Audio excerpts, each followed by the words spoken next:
اعوذ باللہ من الشیطان الرجیم بسم اللہ الرحمن الرحیم۔ محترم ناظرین،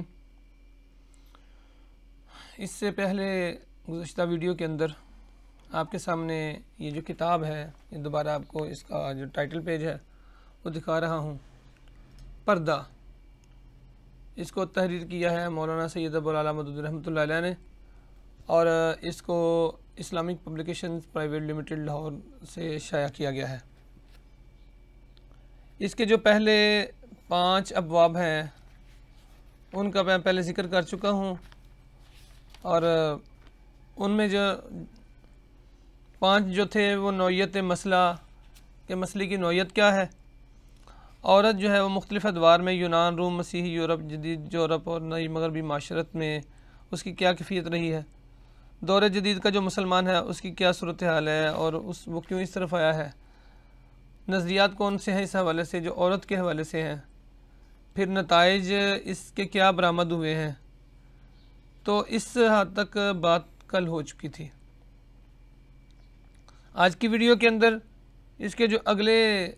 جو ابواب ہیں ان کے حوالے سے ہم بات کریں گے۔ حضرات گرامی، یہ جو معاملہ اٹھا ہے حجاب کے حوالے سے، تو اس میں خاص طور پہ جو مغربی ممالک ہیں ان کا جو ان کے اعداد و شمار جو ہیں، یہ جو کتاب ہے، جب آپ اس کتاب کو پڑھیں گے تو آپ کو یہ محسوس نہیں ہوگا کہ آپ کوئی دینی کتاب ایسی خاص پڑھ رہے ہوں جس میں کثرت سے قرآنی آیات ہوں، احادیث ہوں، ان کا اپنی جگہ پہ ایک مقام اور مرتبہ ہے۔ لیکن جب آپ اس کو علمی ایک بحث کے طور پہ اور علمی مباحثے کے طور پہ پیش کریں گے تو پھر اس کے اعداد و شمار اور اس کے جو معلومات ہیں اور وہ سارے کے سارے جو ہیں وہ باقاعدہ ایک اس انداز سے آنی چاہیے کہ اس سے محسوس ہو کہ یہ ایک ایسی رائے ہے کہ جو سائنٹیفک بنیاد پہ ہے، سائنسی بنیاد پہ ہے۔ تو آپ جب اس کو پڑھیں گے تو آپ کو اندازہ ہوگا کہ یہاں پہ سائنسی بنیاد پہ معلومات دی گئی ہیں اور اس کا احاطہ کیا گیا ہے۔ اب اس میں امریکہ کا حوالہ ہے کہ امریکہ میں جج ہیں ایک بن لنڈسے، اور جسے ڈینور کی عدالت جرائم اطفال کا صدر ہونے کی حیثیت سے امریکہ کے نوجوانوں کی اخلاقی حالت سے واقف ہونے کا بہت زیادہ موقع ملا ہے۔ میں دوبارہ دہراتا ہوں، یہ جو کتاب لکھی گئی ہے یہ پاکستان کے قیام سے پہلے لکھی گئی ہے، اور یہاں پہ جو ادباء کا ذکر ہے، کہیں پہ اگر کوئی اہم شخصیات کا ذکر ہے تو یہ قیام پاکستان کے پہلے کے حالات کا تقاضا ہے۔ اس وقت تو حالات کیا ہو گئے ہیں یہ الگ بحث ہے۔ تو وہ لکھتے ہیں، وہ کہتے ہیں کہ اپنی کتاب ریوالف آف ماڈرن یوتھ میں لکھتا ہے کہ امریکہ میں بچے قبل از وقت بالغ ہونے لگے ہیں اور بہت کچی عمر میں ان کے اندر صنفی احساسات بیدار ہو جاتے ہیں۔ اس نے نمونہ کے طور پہ 312 لڑکیوں کے حالات کی تحقیق کی تو معلوم ہوا کہ ان میں 255 ایسی تھیں جو 11 اور 13 برس کے درمیان عمر میں بالغ ہو چکی تھی۔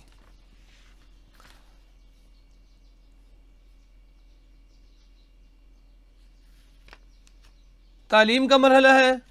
کہ جن بچوں میں قبل از وقت صنفی احساسات بیدار ہو جاتے ہیں ان کے لیے پہلی تجربہ کا مدارس ہے، اور جہاں پہ وہ مدارس جہاں پہ صرف ایک صنف آتی ہے وہاں پہ ہم جنس پرستی، اور جہاں پہ دونوں آتی ہیں وہاں پہ دونوں جو وبائیں ہیں، ہم جنس پرستی اور جو دوسرے نمبر پہ جو مخالف صنف کے ساتھ معاملات ہوتے ہیں، وہ سارے زنا کا جو عنصر ہے وہاں پہ وہ پروان چڑھا ہے۔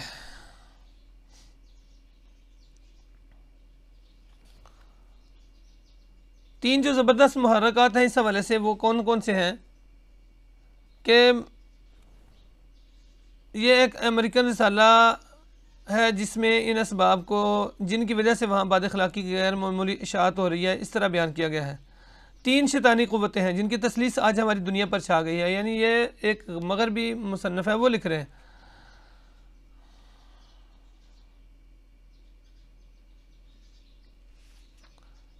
اور یہ تینوں ایک جہنم تیار کرنے میں مشغول ہیں۔ فحش لٹریچر جو جنگ عظیم کے بعد حیرت انگیز رفتار کے ساتھ اپنی بے شرمی اور کثرت اشاعت میں بڑھتا چلا جا رہا ہے، متحرک تصویریں جو شہوانی محبت کے جذبات کو نہ صرف بھڑکاتی ہیں بلکہ عملی سبق بھی دیتے ہیں۔ عورتوں کا گرا ہوا اخلاقی معیار جو ان کے لباس اور بسا اوقات ان کی برہنگی اور سگریٹ کے روز افزوں استعمال اور مردوں کے ساتھ ان کے ہر قید و امتیاز سے ناشنا اختلاط کی صورت میں ظاہر ہوتا ہے۔ یہ تین چیزیں ہمارے ہاں بڑھتی چلی جا رہی ہیں، ان کا نتیجہ مسیحی تہذیب و معاشرت کا زوال اور آخر کا تباہی ہے۔ پھر وہاں پہ فواہش کی کثرت ہے کہ امریکہ میں جن عورتوں نے زنا کاری کو مستقل پیشہ بنا لیا ان کی تعداد کا کم از کم اندازہ 4-5 لاکھ کے درمیان ہے۔ دوبارہ یہ دیکھ لیں، یہ prostitution in the United States, اور یہ اس کا صفحہ نمبر 64 اور 69 ہے۔ تو وہاں پہ اس میں لکھا گیا ہے کہ وہاں پہ جو پیشہ ور جو زانیہ عورتیں ہیں ان کی ایک معقول تعداد تھی، اچھی خاصی تعداد تھی، مگر امریکہ کی بیسوا کو ہندوستان کی بیسوا پر قیاس نہ کر لیجئے۔ وہ خاندانی بیسوا نہیں ہے بلکہ وہ ایک ایسی عورت ہے جو کل تک کوئی آزاد پیشہ کرتی تھی، بری صحبت میں خراب ہو گئی اور قبا خانے میں آ بیٹھی۔ تو حضرات، یہ وہ خرابی ہے جس کا عام طور پہ لوگوں کو اندازہ نہیں۔ ایک مشہور ریفارمر کا بیان ہے کہ نیو یارک کی شادی شدہ آبادی کا پورا ایک تہائی حصہ ایسا ہے جو اخلاقی اور جسمانی حیثیت سے اپنی ازدواجی ذمہ داریوں میں وفادار نہیں ہے، اور نیو یارک کی حالت ملک کے دوسرے حصوں سے کچھ زیادہ مختلف نہیں ہے۔ پھر امراض خبیثہ کہ امریکہ کی قریب 90% آبادی ان امراض سے متاثر ہے۔ انسائکلوپیڈیا بریٹانیکا سے معلوم ہوتا ہے کہ وہاں کے سرکاری دواخانوں میں اوسطاً ہر سال آتشک کے 2 لاکھ اور سوزاک کے 1,60,000 مریضوں کا علاج کیا جاتا ہے۔ 65 دواخانے صرف انہی امراض کے لیے مخصوص ہیں، آپ اندازہ کر لیں۔ پھر طلاق اور تفریق ہے۔ ایسے حالات میں ظاہر کہ خاندان کا نظم اور ازدواج کا مقدس رابطہ کہاں قائم رہ سکتا ہے، اور اس کے نتیجے میں کیا ہے کہ جج جو ہے لنڈسے امریکہ کی عام لڑکیوں کے خیالات کی ترجمانی ان الفاظ میں کرتا ہے: میں شادی کیوں کروں؟ میرے ساتھ کی جن لڑکیوں نے گزشتہ 2 سال میں شادیاں کی ہیں، ہر 10 میں سے 5 کی شادی کا انجام طلاق پر ہوا ہے۔ میں سمجھتی ہوں کہ اس زمانہ کی ہر لڑکی کی محبت کے معاملے میں آزادی عمل کا فطری حق رکھتی ہے۔ ہمیں مانع حمل کی کافی تدبیریں معلوم ہیں، اس ذریعے سے یہ خطرہ بھی دور کیا جا سکتا ہے کہ ایک حرامی بچہ کی پیدائش کوئی پیچیدہ صورتحال پیدا کر دے گی۔ ہمیں یقین ہے کہ روایتی طریقوں کو اس جدید طریقہ سے بدل دینا عقل کا مقتضا ہے۔ اور پھر اس کے نتیجے میں کیا ہوا؟ ایک قومی خودکشی پیدا ہو گئی، نفس پرستی، ازدواجی ذمہ داریوں سے نفرت، اور بالآخر یہ جو ہے اس کے نتیجے میں ہائی اسکول کی کم عمر والی 495 لڑکیاں جنہوں نے خود مجھ سے اقرار کیا کہ انہیں لڑکوں کے صنفی تعلقات کا تجربہ ہو چکا ہے، ان میں سے صرف 125 ایسی تھی جنہیں حمل ٹھہر گیا تھا، باقی میں سے تو بعض تو اتفاقاً بچ گئی تھی، لیکن اکثر کو مانع حمل کی مؤثر تدابیر کا کافی علم تھا۔ تو یہ وہ یہاں پہ اس کتاب کے اندر اس کو جو واضح کیا گیا ہے، اس بیماری کے جو اسباب ہیں اور اس کی وجوہات ہیں۔ اب یہاں پہ ایک فیصلہ کن سوال ہے 7ویں باب میں، کہ لکھتے ہیں کہ اس میں 3 طرح کے گروہ ہیں۔ ایک گروہ ان نتائج کو جانتا ہے اور انہیں قبول کرنے کے لیے تیار ہے، در حقیقت اس کے نزدیک یہ بھی مغربی زندگی کا روشن پہلو ہے، نہ کہ تاریخ۔ دوسرا گروہ اس پہلو کو تاریخ سمجھتا ہے، ان نتائج کو قبول کرنے کے لیے تیار نہیں ہے، مگر ان فائدوں پر بری طرح فریفتہ ہے جو اس طرز زندگی کے ساتھ وابستہ ہیں۔ تیسرا گروہ نہ تو نظریات ہی کو سمجھتا ہے، نہ ان کے نتائج سے واقف ہے، اور نہ اس بات پر غور و فکر کی زحمت اٹھانا چاہتا ہے کہ ان نظریات اور ان نتائج کے درمیان کیا تعلق ہے۔ اسے تو بس وہ کام کرنا ہے جو دنیا میں ہو رہا ہے۔ تو حضرات گرامی، اب یہ اس میں جو سب سے بڑا جو کردار ادا کیا وہ ان تینوں نظریات کے لوگوں نے کیا، اور یہ مسلم نظریات کے لوگ ہیں۔ جو باب نمبر اس کا 8واں باب ہے اس حوالے سے کتاب پردہ کا،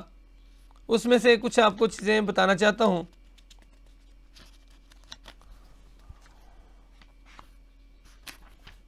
اس میں جو قوانین فطرت ہیں،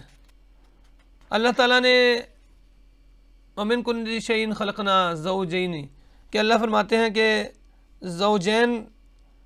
فطرت نے تمام انواع کی طرح انسان کو بھی زوجین یعنی 2 ایسی صنفوں کی صورت میں پیدا کیا ہے جو ایک دوسرے کی جانب طبعی میلان رکھتی ہیں،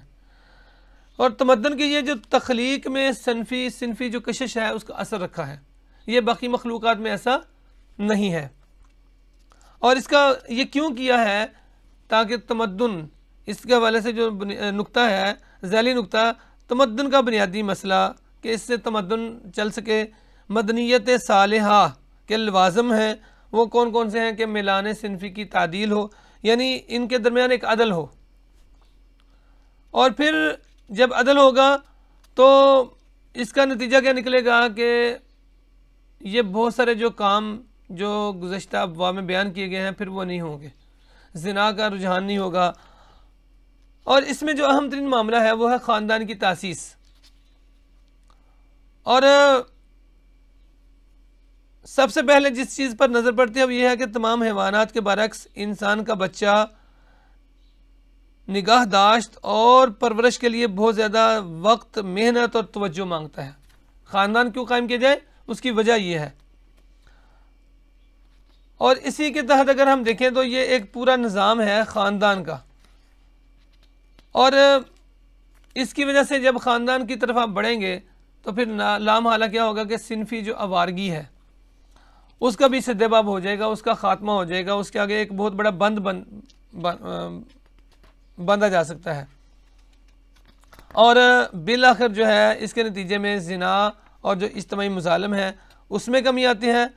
اور جب ہم اس میں کمی لے آئیں گے تو اس کے نتیجے میں کیا ہوگا کہ جو فواحش ہے، جو اس کی وجہ سے جو فحاشی اور عریانی پھیلتی ہے اس کا انسداد ہو جائے گا، اس کے اندر ایک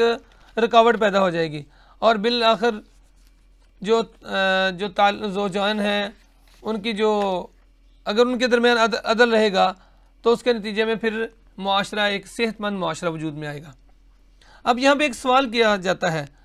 تو بالغ ہونے یہ جو خواتین ہیں اس کے حوالے سے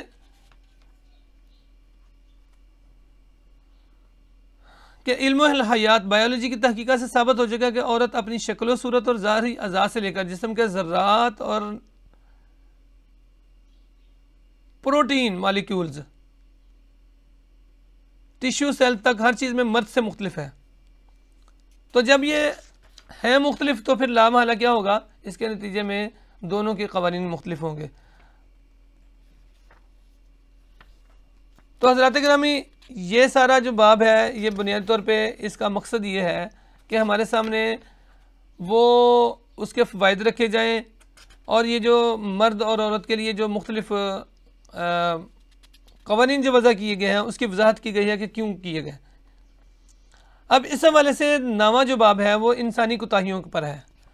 کہ گزشتہ صفحات میں خالص علمی تحقیق اور سائنٹیفک مشاہدات اور تجربات کی مدد سے ہم نے یہ دکھانے کی کوشش کی ہے کہ اگر انسانی فطرت کے مقتضیات اور انسان کی ذہنی افتاد اور جسمانی ساخت کی تمام دلالتوں کا لحاظ کر کے تمدن کا ایک صحیح نظام مرتب کیا جائے تو صنفی معاملات کی حد تک اس کے ضروری اصول و ارکان کیا ہونا چاہیے۔ تو کیا لفظ ہے؟ علمی تحقیق اور سائنٹیفک مشاہدات و تجربات۔ تو آپ جب اس کتاب کو پڑھیں گے تو آپ کو محسوس ہوگا کہ اس کے اندر وہ سائنسی وجوہات بھی شامل کی گئی ہیں، اور اس میں علمی جو تحقیق ہے اس کو شامل کیا گیا ہے۔ اور حضرات گرامی، یہ جو اس کا جو باب نمبر 10 ہے وہ انتہائی اس حوالے سے ایک اہمیت کا حامل ہے کہ اس کے اندر اسلام کے جو نظام ہے معاشرت کا اس کو واضح کیا گیا ہے، اور اس کے جو اساسی نظریات ہیں اس کے حوالے سے بحث کی گئی ہے کہ زوجیت کا اساسی مفہوم کیا ہے، اور اس میں قرآن مجید کا حوالہ ہے۔ آپ پیچھے جتنی میری گفتگو آپ نے سنی ہے میں نے اپنی طرف سے تو کچھ چیز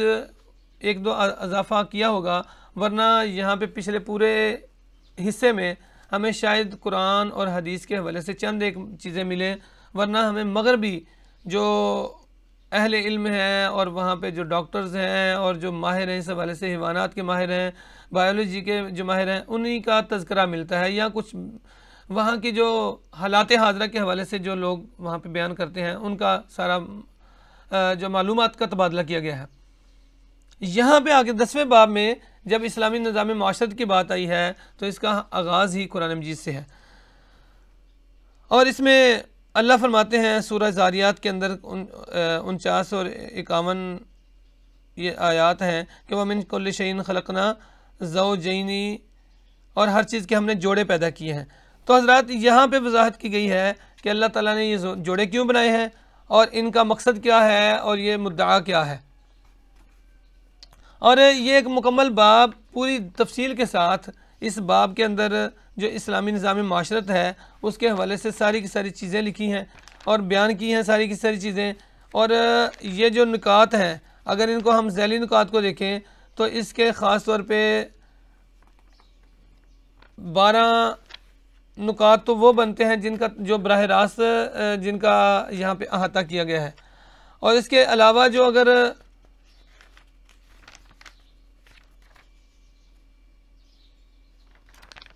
یہاں پہ جو آگے مزید جو کہہ لیں کہ اس کو تقسیم در تقسیم کیا گیا ہے تاکہ زیادہ آسانی سے لوگوں تک اس بات کو واضح کر دیا جائے، تو اس میں بھی مردوں کے لیے سطر کی حدود کیا ہیں، عورتوں کے لیے سطر کی حدود کیا ہیں، لباس اور سطر کے احکام کیا ہیں. پھر اجازت کا جو معاملہ ہے استئذان کے نام سے اس کا یہاں پہ ذکر کیا ہے. تخلیہ اور لمس کی ممانعت کیوں کی گئی ہے، اس کی کیا وجہ ہے، محرموں اور غیر محرموں کے درمیان جو فرق ہے یہ رکھا گیا ہے، یہ کیوں رکھا گیا ہے، اور اس کی عقلی اعتبار سے اور قرآن اور حدیث کی بنیاد پہ اس کی جو ساری جزیات ہیں ان کا احاطہ کیا گیا ہے. پھر 11واں باب پردہ کے حکام کے حوالے سے ہے، اور اس میں آپ اگر غور کریں گے تو اس کا آغاز بھی اسی سے ہے کہ غض بصر ہے. پہلے مرد کو حکم دیا گیا ہے کہ وہ اپنا کام کرے، پھر عورت کو حکم ہے کہ وہ اپنے کام کا اپنا اس حوالے سے جو پردہ ہے اس کی پابندی کرے. اور اس میں اظہار زینت کی ممانعت اور اس کے حدود ہیں. اور اسی میں پھر اگر ہم آگے بڑھتے ہیں تو اسی میں پھر باقی جو جتنی چیزیں ہیں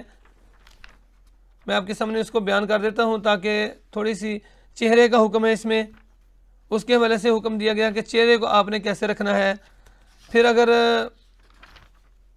12واں باب اگر دیکھا جائے تو اس کا بھی اسی طرح ہے کہ باہر نکلنے کے، گھر سے باہر نکلنے کے جو قوانین ہیں وہ بیان کیے گئے ہیں کہ وقرن فی بیوتکن.